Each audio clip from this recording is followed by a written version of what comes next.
Hello and welcome to the first Asking Better Questions about games. So I'm John Jordan, and in this series of videos, every day I'm going to be looking at some news in the game space and very simply really just asking AI about it and trying to think about that bit of news and sort of look at the answers we're getting and basically work out how to ask better questions. So we're not always looking for the answers. Answers are obviously useful, but I think a lot of the time with AI we're looking at asking better questions. So I'm going to start off today. So this is from Bloomberg, looking at, obviously everyone else has been covering this, but Pokemon Go games units sold to Saudi group for 3.5 billion. So the news is that Scopely Inc., which is part of the Savvy Group, which is owned by the Saudi, effectively the Saudi investment group, Saudi government has bought Niantic Inc.'s gaming business, including Pokemon Go. So Niantic is a US company, and it operates Pokemon Go amongst some other games. So there's a Pikmin Bloom and Monster Hunter now. So it's going to have all those, and Niantic is going to actually launch a new company. It's going to focus on some other stuff called Niantic Spatial. But let's just start off with what we got. So I'm going to go to use ChatGPT today. Obviously, other AIs available. We'll use other ones. So we could just say, what is Savvy Group? So that's a good sort of starting point, I suppose, to find out, who is the company who owns Scopely. So Scopely is a US company. We can get onto that a little bit. So here we go. So Savvy Group is basically set up by the Saudi Arabian government in 2021, funded by the Public Investment Fund, PFI, and it has, in 2023, so 2 years ago, it acquired Scopely, which is a US mobile games company, for almost 4.9 billion, and now it's just announced this other deal to have these various games. So there's Pokemon Go, is everyone focusing on, Pikmin Bloom and Monster Hunter now. Some other interesting stuff. Savvy also has a stake in Nintendo. So why is Saudi Arabia getting involved in this sort of stuff? So the Saudi Arabian government has a view to diversify away from oil and gas, and it wants gaming is a sort of big thing it wants to do. So it wants to create quite a lot of jobs.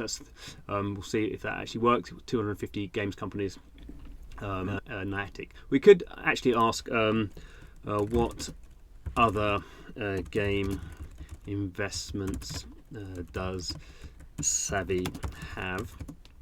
There's a few others. It mentioned Nintendo there, but Savvy has actually bought, on the open market, has bought a lot of stock from various other games companies. So we can see Embracer Group's got 8.1% of this Embracer Group, Swedish company. So it's got Scopely. We know that already. Actually, not giving us that many. So we actually know more about this.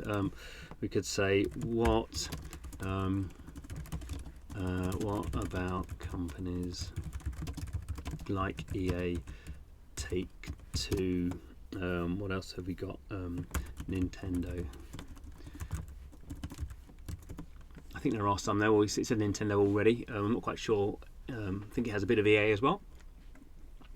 So there we go. So 9% stake in EA. Looks like $1 billion in Take-Two, and has some in Nintendo as well. So that's pretty interesting. Could ask how much money does Savvy have? So that's sort of an interesting sort of starting off question. So it got this money from the PFI fund, which is we can ask that question as well.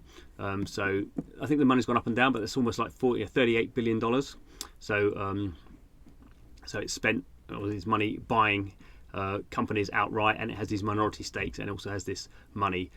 This is more focused towards spending within Saudi Arabia. So it wants to sort of create this sort of situation. So we can see the split between buying companies like Scopely and Niantic games, and then these minority stakes that it's just bought off the open market. We could actually ask how big is PFI? He wants to get to $1 trillion, but so at the moment, $778 billion. So actually, gaming is actually pretty small part of that. So we see some other ones here. So Uber Lucid Motors are a company, a car company. Disney. We looked at these games companies before. Newcastle Football Club, golf, Livy Golf. So it's quite into some sports. We there's a lot of stuff going on around boxing and stuff as well. So that's sort of setting the scene for the sort of the Saudi aspect of what's going on here. So let's focus a bit more about Niantic. So we could say who funded Niantic. So sometimes I know the answers to these questions because I've been in the game space for a while, but it's really interesting to just see who funded Niantic. So Niantic was actually formed out of Google. So Niantic was actually sort of part of Google Earth, sorry, I should say. So it's been around for a while, but it was making these location-based games, and then it spun out of what was then Google, what's now called Alphabet. So actually Nintendo invested money because it was making this Pokemon game, so $20 million. A16Z, Andreessen Horowitz, a few other sort of well-known VCs. So we actually see, so it started out in 2015 with $30 million, which actually seemed quite a lot of money at the time. And then it did a Series B, so the next big funding round 2 years later, 200 million from Spark Capital, NetEase, Chinese games company. Another big round, 245 million. Samsung Ventures, A16Z again, and now we're getting some valuations. This is interesting. So this in 2019, Niantic was valued at around $4 billion. Then a really big fund. So in 2021. If you can remember back that far, there was loads of crazy stuff going on, loads of investments, and Couture Management, PE fund, private equity fund, was investing a lot in cutting edge technologies, gaming and blockchain, that sort of stuff. They put $300 million in. Interesting there, so they valued Niantic at approximately $9 billion. So also remember 2021 obviously COVID times, and the games industry had a massive boom then, so that seemed really sort of sensible. So total investment we've got 700 800 million is that? Let's do the maths. I can ask AI. So it had less than $1 billion invested into it. Sometimes when you're investing, you're sort of on a 10x there. So you can see that sort of Cote's invested $300 million at a $9 billion valuation, but we know that.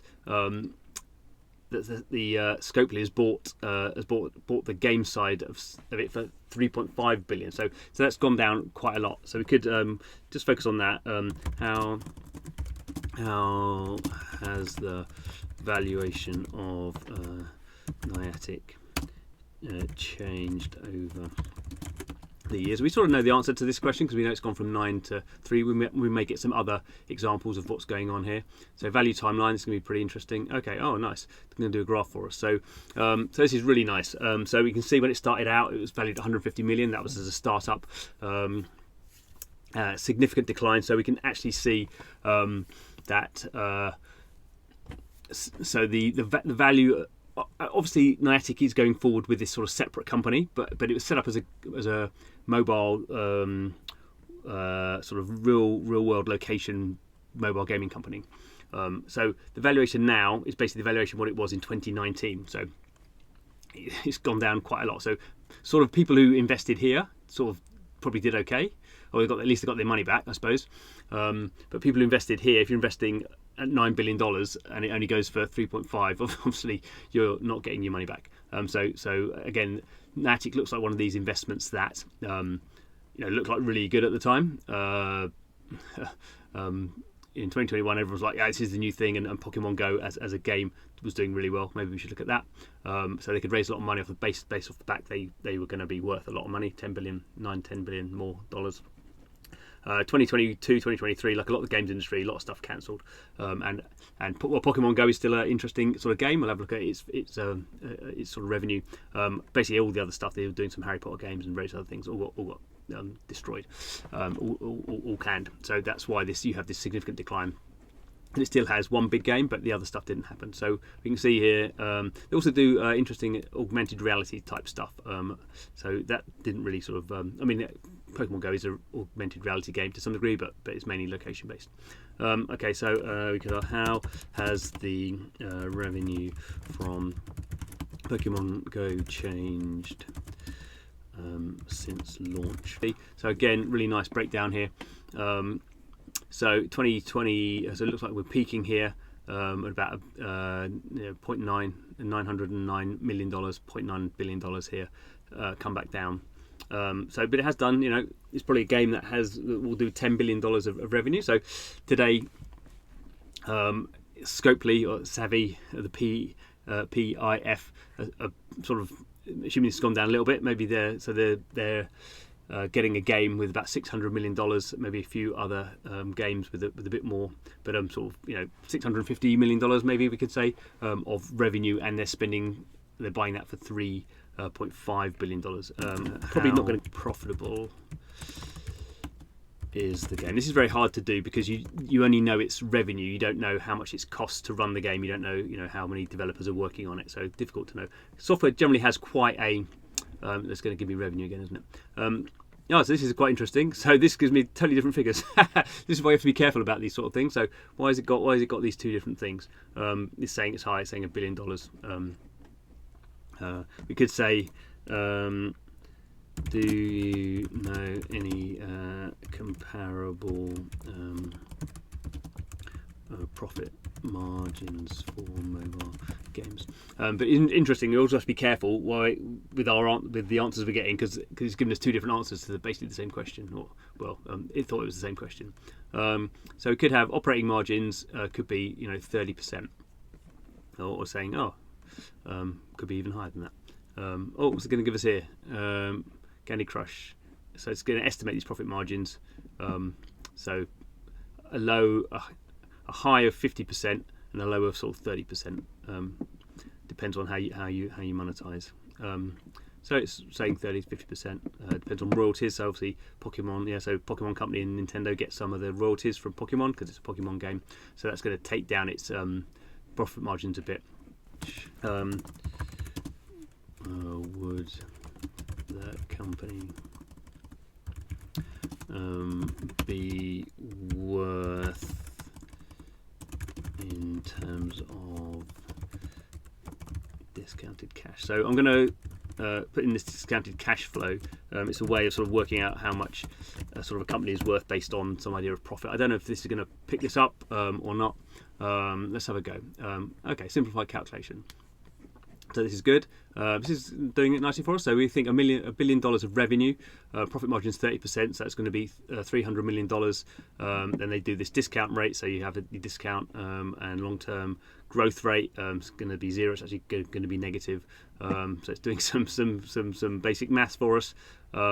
So here we go. So assuming a growth rate. So we know that they paid $3.5 billion for it. So it looks like, very back of the envelope thing. Okay, so conclusion, under realistic assumptions, the valuation of Pokemon Go at 30% profit margin, 10% discount would be in that range. Let's say, how would this change if Pokemon Go's growth was declining?